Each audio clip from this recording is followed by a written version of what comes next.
ನಮಸ್ಕಾರ ಫ್ರೆಂಡ್ಸ್. ನೋಡಿ, ಜೀವನದಲ್ಲಿ ನಾವು ಏನು ಅನ್ಕೋತೀವೋ ಅದು ಯಾವತ್ತೂ ಆಗಲ್ಲ. ಸ್ಟಾರ್ಟಿಂಗೇ ಏನಂತಾರೆ, ಈ ಥರ ಒಂದು ಕೋಟಿಂದ ನಾನು ಶುರು ಮಾಡ್ತೀನಿ. ಯಾಕೆಂದರೆ ನೀವು ಈ ವಿಡಿಯೋ ನೋಡೋದ್ರಿಂದ ಏನಾದರೂ ಒಂದು ಜೀವನದಲ್ಲಿ ಕಲೀರಿ ಅಂತ. ನೋಡಿ, ನಮ್ಮ ದೋಸ್ತರು ಇಲ್ಲಿ ನಮ್ಮ ಜೊತೆ ಏನಕ್ಕೆ ಯಾವ ಹುಡುಗಿರು ಓಡಾಡಲ್ಲ ಅಂದರೆ, ನೋಡಿ ಈ ಥರ ಒಂದು ಸೀಟಲ್ಲಿ ಇಬ್ಬರು ಹಿಂಗೆ ಹತ್ತತ್ರ ಕೂತ್ಕೊಂಡ್ರೆ ಯಾವ ಹುಡುಗಿ ತಾನೆ ನಮ್ಮನ್ನ ನೋಡ್ತಾರೆ, ನೀವೇ ಹೇಳಿ. ಆಮೇಲೆ ಇಲ್ಲಿ ಈ ನನ್ನ ಮಗ ಈ ಥರ ಒಬ್ಬ ಕೆಟ್ಟು ನನ್ನ ಮಗ ಅವನೇ. ಇವನು ಬಾರೋ ಬೇರೆ ಕಡೆ ನೀಟಾಗಿ 4 ಸೀಟ್ ಇರೋ ಕಡೆ ಕೂರೋಣ ಅಂದರೆ ಇಲ್ಲೇ ನೋಡಿ, ಇಷ್ಟೇ ಜೀವನ, ಏನೂ ಮಾಡೋಕ್ಕಾಗಲ್ಲ. ಇದೆಲ್ಲ ನೋಡಿ ನೀನು ಏನು ಅನ್ಬೇಕು ಅಂತ ಹೇಳು. ಊಟನೂ ಮಾಡಿಲ್ಲ ಬೆಳಗ್ಗೆಯಿಂದ ಊಟನೂ ಮಾಡಿಲ್ಲ. ನಿಮ್ಮ ಜೊತೆ ಸುತ್ತಿದ್ರೆ ಊಟನೂ ಸಿಗಲ್ವಲ್ಲ. ಕೈ ತೋರಿಸು, ಕೈ ತೋರಿಸಿ ನೋಡಿ. ಹ್ಯಾಂಡಿಕ್ಯಾಪ್ಟ್, ಏನೂ ಮಾಡೋಕ್ಕಾಗಲ್ಲ. ಇದು ಈ ವಿಡಿಯೋ ಮಾಡೋ ರೀಸನ್ ಏನು ಅಂದರೆ, ಇವತ್ತು ವಲಾಲ ಅನ್ನೋ ಒಂದು ಜಾಗಕ್ಕೆ ಹೋಗ್ತಾ ಇದ್ದೀವಿ. ನೋಡೋಣ ಬನ್ನಿ. ವಲಾಲ ಅನ್ನೋ ಒಂದು ಜಾಗದಲ್ಲಿ ಫುಡ್ ತುಂಬ ಚೆನ್ನಾಗಿದೆ. ಎಸ್ಸಲ್ಲಿ ಹೋಗಿದ್ದಾಳ ಫಸ್ಟ್ ಟೈಮ್. ನಾನಂತೂ ಫಸ್ಟ್ ಟೈಮ್ ಹೋಗ್ತಾ ಇರೋದು. ಹೇಗಿದೆ ಅಂತ ನೋಡ್ಬಿಟ್ಟು ಹೋಗ್ತೀನಿ. ಇವರಂತೂ ಅಲ್ಲೇ ಹೋಗ್ತಾನೆ ಇರ್ತಾರೆ.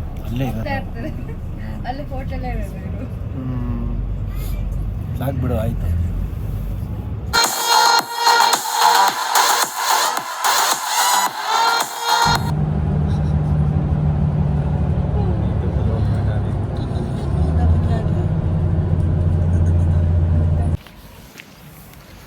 ನೋಡಿ ಫ್ರೆಂಡ್ಸ್, ಇವಾಗ ಇಳ್ಕೊಂಡು ವಲಾಲ ಸ್ಟ್ರಾಸೆಗೆ ಹೋಗ್ತಾ ಇದ್ದೀವಿ. ನಿಮಗೆ ಇನ್ನೂ ಹೋಗ್ತಾ ನೀಟಾಗಿ ತೋರಿಸ್ತೀವಿ.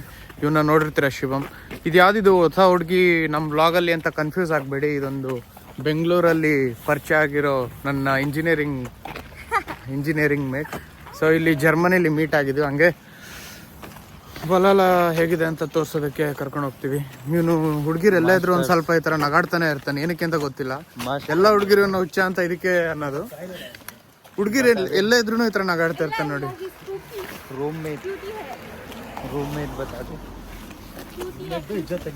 ರೂಮ್ಮೇಟ್ ಬತ್ತದೆ ಅಂತೆ.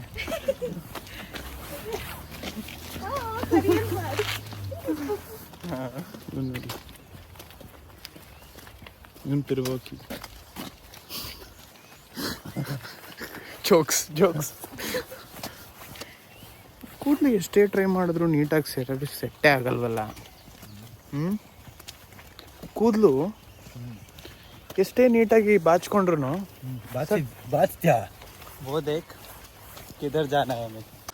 ನೋಡಿ. ಇದೆ ನೋಡಿ ಹೇಗಿದೆ ಜೀವನ.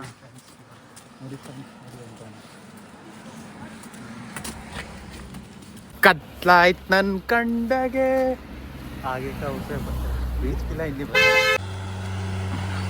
ನೋಡಿ. ಹಿಂಗೆ ಹತ್ಕೊಂಡು ಹೋಗ್ಬೇಕು ಈ ಕಾಡ್ ಜಾಗದಲ್ಲಿ. ಅದರಲ್ಲೂ ಮಳೆ ಬೇರೆ ತುಂಬ ಜಾಸ್ತಿನೇ ಬರ್ತದೆ.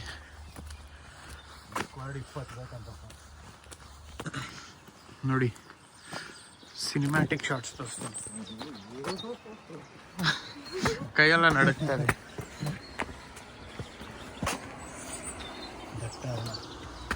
ದಟ್ಟ ಅರಣ್ಯ ಯಾರು ಅನ್ನ ತೋರಿಸಿದ್ರೆ ಅರಣ್ಯ ಯಾರು ಅಂದರೆ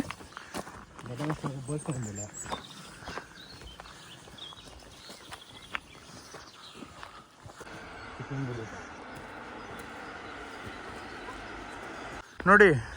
ಹೆಣ್ಮಕ್ಳು ಮನೇಲಿದ್ರೆ ಅದೇನೋ ಅಂತಾರಲ್ಲ, ಕರ್ಕೊಂಡೋಗಿ ಆಚೆ ಕರ್ಕೊಂಡೋಗಿ ಟ್ರಿಪ್ಗೆ ಹೋಗೋಣ ಅಲ್ಲಿಗೆ ಹೋಗೋಣ ಅಂತಾರೆ. ಇಲ್ಲಿ ಬಂದರೆ ಹಿಂಗೆ ಕೂರ್ತಾರೆ ಸುಸ್ತಾಗಿ. Not even prepared for a trek. Second off, we were supposed to go to Munich. And came here. Yes.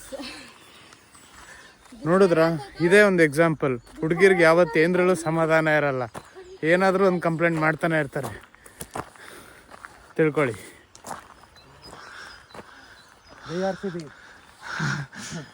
ನಾನು ನಮ್ಮ ಹುಡುಗರು ನೆನ್ನೆ RCB ಗೆದ್ದಾಗಿಂದ ಫುಲ್ ಜೋಶಲ್ಲಿದ್ದೀವಿ. ಏನು ಬ್ಯಾಟಿಂಗು, ಏನು ಬಾಲಿಂಗು. ಸುಸ್ತಾಯ್ತೇನೋ ಪಾಪ. ಎತ್ಕೊಂಡು ಹೋಗ್ಬೇಕಂತೆ. ಎತ್ಕೊಂಡು ನೋಡಿ. ಇಷ್ಟೆಲ್ಲ ಮೇಲತ್ತಿ ಕೊನೆಗೆ ಆ ಡೆಸ್ಟಿನೇಷನ್ ರೀಚ್ ಆಗಿದ್ದೀವಿ. ನೋಡಿ, ಇಂಡಿಯಾಲಿದ್ದಾಗ 10 ರೂಪಾಯಿಗೆ ಫುಲ್ಲು ಕಾಫಿ ಎಲ್ಲ ಕೊಡ್ತಾರೆ. ಇಲ್ಲಿ ನಾವು ಕಾಫಿ ತಗೊಳ್ಳೋದಕ್ಕೆ ಮಿನಿಮಮ್ ಅಂದ್ರೂ 400 ರೂಪಾಯಿ ಕೊಡಬೇಕು. ಓಕೆ, ಇನ್ನೇನು ಮಾಡ್ತೀರಾ? ಓಕೆ, ದುಡ್ಡಿನ ವ್ಯಾಲ್ಯೂ ಗೊತ್ತಿಲ್ಲ ಅನಿಸುತ್ತೆ ಇಲ್ಲಿ ಎಲ್ಲರಿಗೂ ಜನಕ್ಕೆ. ಕಾಫಿಗೆ 4 ಯೂರೋ ಅಂದರೆ 410 ರೂಪಾಯಿ. ಅದಕ್ಕೆ ಅನ್ನೋದು ಇಂಡಿಯಾಗೆ ಹೋದ ತಕ್ಷಣ ಫಸ್ಟು ನೀನು ಎಲ್ಲಿ ಕಾಫಿ ಕುಡಿತೀಯ? ಕಾಫಿ ನಾನು ಹಿಂಗಿದ್ರು ಕುಡಿಯಲ್ಲ, ಮನೆ ನಾನು ಕುಡಿತೀನಿ. ಲೇಡೀಸ್. ಆದ್ಮೇಲೆ ಒಳ್ಳೆ ಬಿರಿಯಾನಿ, ಒಳ್ಳೆ ದೋಸೆ, ಪರೋಟ, ಬಾಲ್ ನೀರು ಬರ್ತಿದ್ದೀರಪ್ಪ. ಇಲ್ಲಿವರೆಗೂ ಏನೇನು ಡಯಟಲ್ಲಿ ಮಾಡ್ತಾ ಇದೀವೋ ಎಲ್ಲ ಹಾಳು ಮಾಡ್ತಾನೆ ಇಂಡಿಯಾಗೆ ಹೋದ್ಮೇಲೆ. ನೋಡಿ, ಅದು ಜಾಗ ಏನೋ ಚೆನ್ನಾಗಿದೆ. ಈ ಥರ ಒಂದು ಜಾಗಕ್ಕೆ ಬಂದ್ಬಿಟ್ಟು ಸರಿಯಾಗಿ ಒಂದು ಕಾಫಿ ಇಲ್ಲ ರೆಸ್ಟೋರೆಂಟ್ ಹಾಕ್ಬಿಟ್ರೆ, ಚಿಕ್ಕದಾಗಿ ಹಾಕಿದ್ರು ಸಾಕು, ಆರಾಮಾಗಿ ಹೊಡುತ್ತದೆ. ಚಿಕ್ಕದಾಗಿ ನೀನು ಹಾಕು. ಏನ ತೋರಿಸು ಕಾಫಿ. ಅದು ಕಾಫಿ ನೋಡಿ, 400 ಯೂರೋಗೆ ಈ ಥರ ಕೊಡ್ತಾರೆ ಕಾಫಿ. ಇದೇನಿದು? ಹಾಟ್ ಚಾಕ್ಲೇಟಾ? ಇದೆರಡು ಕಾಫಿ ಅಡಿಕ್ಸ್. ಫಸ್ಟು ಕೆಳಗಡೆಯಿಂದ ಹೋಗ್ಬೇಕು, ಆಮೇಲೆ ಮೇಲೆ ಹೋಗೋದು ಜೀವನದಲ್ಲ. ಹೆಣ್ಮಕ್ಳಿಗೆ ಮಾತಾಡಿ ಏನು ಮಾಡೋದು, ನಮಗಿಂತ ಎಲ್ಲದರಲ್ಲೂ ಮುಂದೆ ಥರ. ಮತ್ತೆ ಈಗ ನೀನೇ ಮುಂದೆ ಹೋಗ್ತಿದ್ಯಾ? ತಪ್ಪು ನಮ್ದಲ್ಲ, ಮತ್ತೆ ಜನ್ರೇಷನ್. ಪಕ್ಕ ಬಿದ್ದವ್ರೆ ನೋಡಿ ನಮ್ಮ ಇಂಡಿಯನ್ಸ್. ನೋಡಿ, ಆ ಲೈನ್ನ ಬಿಟ್ಟೆ ಮುಂದೆ ಹೋಗ್ತಾರೆ. ಹೋಗ್ಬೇಡ.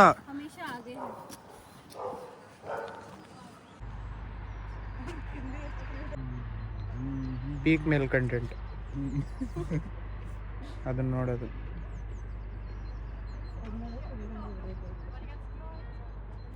हम बोट चलते हुए देख रहे हैं. प्रतीक कहाँ गया पर? ಈಗ ಮೇಲೆ ಹೋಗ್ತೀವಿ. ಮೇಲೆ ಹೋಗ್ಬಿಟ್ಟು ನಿಮಗೆ ಇನ್ನೂ ಈ ಜಾಗದ ಬಗ್ಗೆ ಇನ್ನೂ ಹೆಚ್ಚಿನ ಮಾಹಿತಿ ಕೊಡ್ತೀವಿ. ನೋಡಿ,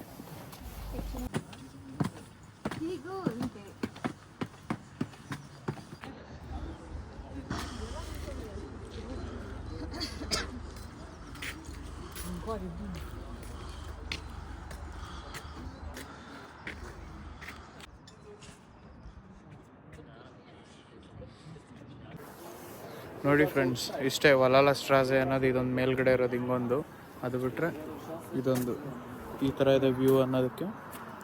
ಅದು ಬಿಟ್ಟರೆ ಏನೂ ಇಲ್ಲ ಅಲ್ಲಿ. ನೋಡಿ, ಜರ್ಮನಿ ಅಂದರೆ ಎಲ್ಲರೂ ಏನು ಕ್ಲೀನ್ ಸಿಟಿ ಅದು ಇದು ಅನ್ಕೋತಾರೆ. ಆದರೆ ಇಲ್ಲಿರೋ ಸ್ಲಮ್ಸ್ ಕೂಡ ನೋಡಿ ಎಷ್ಟು ನೀಟಾಗಿ ಅರೇಂಜ್ ಮಾಡಿಟ್ಟಿರ್ತಾರೆ. ಇವರೆಲ್ಲ ಪ್ರಾಪರ್ ಮೇನ್ ಸಿಟಿಲಿರಲ್ಲ, ಒಂಥರ ಸ್ಲಮ್ ಏರಿಯಾ ಇದ್ದಂಗೆ ಇಂಡಿಯಾದಲ್ಲಿರೋ ಸ್ಲಮ್ಸ್ ಥರ. ಆದರೆ ಇಲ್ಲಿ ತುಂಬ ಅಂದರೆ ತುಂಬ ಸಿಸ್ಟಮ್ಯಾಟಿಕ್ ಆಗಿರ್ತಾರೆ. ನನ್ನ ಫೋನಲ್ಲಿ ಫೋಟೋಸ್ ತೆಗಿತಾರಂತೆ. ಆಮೇಲೆ ಸಿಗ್ತೀನಿ, ಬಾಯ್. ಕೋತಿಗಳು ಸಾರ್, ಕೋತಿಗಳು ಸಾರ್, ಕೋತಿಗಳು ಸಾರ್, ಕೋತಿಗಳು ಸಾರ್.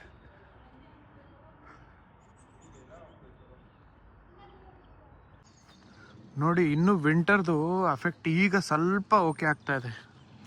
ನೋಡಿ, ಇಲ್ಲೇನು ಫುಲ್ ಖಾಲಿ ಆಗಿರೋ ಮರ ಈಗ ಸ್ವಲ್ಪ ಗ್ರೀನರಿಯಾಗಿ ಕಾಣಿಸ್ತಿದೆ. ಇಲ್ಲಾಂದರೆ ಇದು ಫುಲ್ಲು ವೈಟ್ ಆಗಿರುತ್ತೆ. ನೋಡಿ, ಆ ಮರಗಳೆಲ್ಲ ಇನ್ನೂ ಒಣಗೋಗಿದೆ. ಅದರಲ್ಲಿ ಇನ್ನೂ ಏನೂ ಇಂಪ್ರೂವ್ಮೆಂಟ್ ಇಲ್ಲ. ಆದರೆ ಇನ್ನೂ ಓಡಾಡ್ಸೋಕ್ಕೆ ನಾಯಿ ಓಡಿಸೋಕೆ ಏನು ಗಾಡಿನ ಅದು ನಾಯಿ ಓಡಾಡ್ಸೋಕೆ ಬರ್ತಾರೆ. ನೋಡಿ, ಜರ್ಮನ್ ಗರ್ಲ್ಸ್ ನೋಡಿ ಎಷ್ಟು ಚೆನ್ನಾಗಿದ್ದಾರೆ.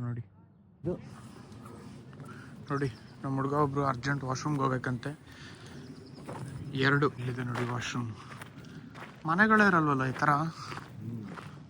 ನೆಕ್ಸ್ಟು ವಾಶ್ರೂಮ್ ಒಳಗಡೆ ಹೋಗು. ನಿಮಗೆ ವೀಡಿಯೋ ಮಾಡಬೇಕು ಅಂದರೆ ಈ ವಿಡಿಯೋಗೆ 100 ಲೈಕ್ಸ್ ಮಾಡಿ ತೋರಿಸ್ತೀನಿ. ನಿಂದಾಗೆ ಕೆಳಗಡೆ ಹಿಂಗೆ ಮಾಡ್ಕೊಬಿಡೋದು. ವಲಾಲದೊಂದು ರೆಪ್ಲಿಕಾ ಇದೆ ಇಲ್ಲಿ. ಈಗ ನಾವೇನು ಓಡಾಡೋದು ಅದು ಹೀಗಿದೆ.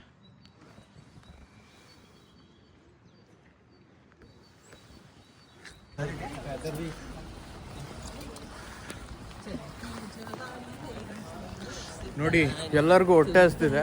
ಅದಕ್ಕೋಸ್ಕರ ನೀವು ಜರ್ಮನಿಗೆ ಬಂದಾಗ ಒಂದು ಊಟನ ನೀವು ಟ್ರೈ ಮಾಡ್ತೀರಾ. ಟ್ರೈ ಮಾಡೋದಕ್ಕೆ ಅಂದರೆ ಇದು ಎಲ್ಲ ಕಡೆ ಸಿಗೋದೇ ಇದು. ಅದನ್ನು ತೋರಿಸ್ತೀನಿ. ಇದೊಂಥರ ನಮಗೆ ಆಪತ್ ಬಾಂಧವ ಇದ್ದಂಗೆ ಹೊಟ್ಟೆ ಹಸಿದಾಗ. ಅಂಗಡಿ ಹೆಸರು ತೋರ್ಸಂಗೆ. ನೋಡಿ, ಸಿಟಿ ಡೋನರ್ ಅನ್ನೋ ಒಂದು ಜಾಗ. ಒಳಗಡೆ ಹೋದರೆ ಗೊತ್ತಾಗುತ್ತೆ. ಇವೆಲ್ಲ ತಿನ್ಬೋದು.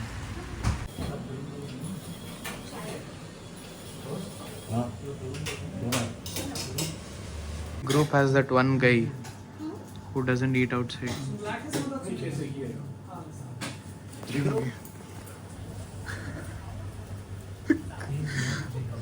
ನೋಡಿ ಪ್ರಾಬ್ಲಮ್ ಏನು ಅಂದರೆ ಅವನು ತಿಂತಾನೆ, ವೆಜಿಟೇರಿಯನ್ ತಿಂತಾನೆ, ಆದರೆ ಇಲ್ಲಿ ಅವನು ಮಾಡೋದು ದನದ ಮಾಂಸ ಆಮೇಲೆ ಈ ಕೋಳಿ ಇದನ್ನೆಲ್ಲ ಒಟ್ಟಿಗೆ ಮಾಡ್ತಾರಲ್ಲ, ಸೊ ಅದರಿಂದ ಅವನಿಗೆ ಸ್ವಲ್ಪ ಪ್ರಾಬ್ಲಮ್ ಇದೆ. ಏನೂ ಮಾಡೋಕ್ಕಾಗಲ್ಲ, OCD ಅಂತಾರೆ.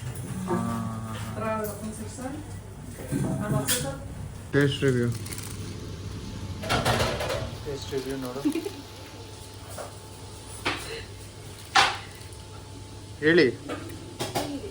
ವೆಜ್ ಆಗಿರೋದು ಅವ್ರು ಹೇಳಿತಲ್ಲ, ಆ ಥರ ಮುಖ ಮಾಡಬೇಡ, ಎಗ್ಗರ್ಸದ ಬರೀತಾರೆ.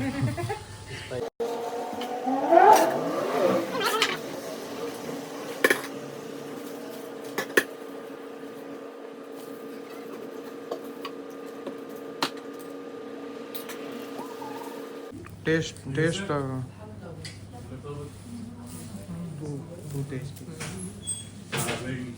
ತಿಂದೆಲ್ಲ ಟೂ ಟೇಸ್ಟಿ ಅಂತ ಚೆನ್ನಾಗಿದೆ.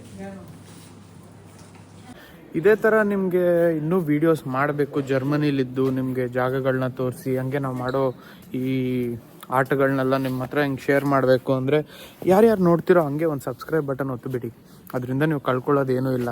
ನಾವು ಒಟ್ಟಿನಲ್ಲಿ ನೀವು ಯಾರ್ಯಾರು ವೀಡಿಯೋಸ್ ನೋಡ್ತೀರಾ ಸಬ್ಸ್ಕ್ರೈಬ್ ಮಾಡಿ ಚಾನಲ್ಗೆ. ಇನ್ನೂ ನಾವು ತುಂಬ ಫನ್ನಿ ಇದ್ದೀವಿ, ಜನ ಇನ್ನೂ ಒಳ್ಳೊಳ್ಳೆ ಕಂಟೆಂಟ್ ನಿಮಗೆ ಇನ್ನೂ ಮುಂದೆ ಈ ಜರ್ಮನಿಲಿ ನಡೆಯೋ ಕಲ್ಚರಲ್ ಶಾಕ್ಸು ನಿಮಗೆ ಏನೇನಿದೆ ಅಂತೆಲ್ಲ ತೋರಿಸ್ತೀನಿ. ಹಿಂಗೆ ಹೋಗ್ತಾ ಹೋಗ್ತಾ ಎಲ್ಲದಕ್ಕೂ ಸ್ವಲ್ಪ ಟೈಮ್ ಬೇಕಷ್ಟೇ. ಇಲ್ಲಿ ನಾವು ಓದ್ಕೊಂಡು ಕೆಲಸ ಹುಡುಕೊಂಡು ಪಾರ್ಟ್ ಟೈಮ್ ಕೆಲಸ ಮಾಡಿಕೊಂಡು ಆದಷ್ಟು ವೀಡಿಯೋಸ್ ಮಾಡೋಕ್ಕೆ ಟ್ರೈ ಮಾಡ್ತೀನಿ. ಅದರಲ್ಲಿ ಎಷ್ಟಾಗುತ್ತೋ ನೋಡೋಣ. ರೆಗ್ಯುಲರ್ ಆಗಿರೋಕ್ಕಂತೂ ಟ್ರೈ ಮಾಡೋದು ಮೇನ್ ಮೋಟಿವ್ ಆಗಿದೆ, ಆದರೆ ಅದು ಎಷ್ಟರ ಮಟ್ಟಿಗೆ ಮಾಡ್ತೀನೋ ಅನ್ನೋದು ಗೊತ್ತಿಲ್ಲ. ಒಟ್ಟಿನಲ್ಲಿ ನೀವು ಸಬ್ಸ್ಕ್ರೈಬ್ ಮಾಡ್ತಾ ಇದ್ದರೆ ನಮಗೂ ಸ್ವಲ್ಪ ಮೋಟಿವೇಶನ್ ಬರುತ್ತೆ ಈ ಥರ ವ್ಲಾಗ್ಸ್ ಮಾಡಿ ಹಾಕೋದಕ್ಕೆ. ಸೊ ನೀವು ಸಬ್ಸ್ಕ್ರೈಬ್ ಮಾಡಿ ಶೇರ್ ಮಾಡಿ ನಿಮ್ಮ ಫ್ರೆಂಡ್ಸ್ಗೆ. ಜರ್ಮನಿಲಿ ಏನೇನಾಗುತ್ತೆ ಅನ್ನೋದು ತೋರಿಸಿ. ಇಂಡಿಯಾದಲ್ಲಿ ಹೇಗೆ ಡೈಲಿ ವ್ಲಾಗ್ಸ್ ಕಂಟೆಂಟ್ ಇನ್ನೂ ಒಳ್ಳೆ ಕಂಟೆಂಟ್ನ ನಾವು ಜರ್ಮನಿಲಿ ಮಾಡಿ ನಿಮಗೆ ತೋರಿಸ್ತಾ ಇರ್ತೀವಿ. ಇದನ್ನು ಹೇಳ್ತಾ ಈ ವ್ಲಾಗ್ನ ಎಂಡ್ ಮಾಡ್ತೀನಿ. ಸಬ್ಸ್ಕ್ರೈಬ್ ಮಾಡೋದನ್ನು ಮರಿಬೇಡಿ ಪ್ಲೀಸ್. Thank you.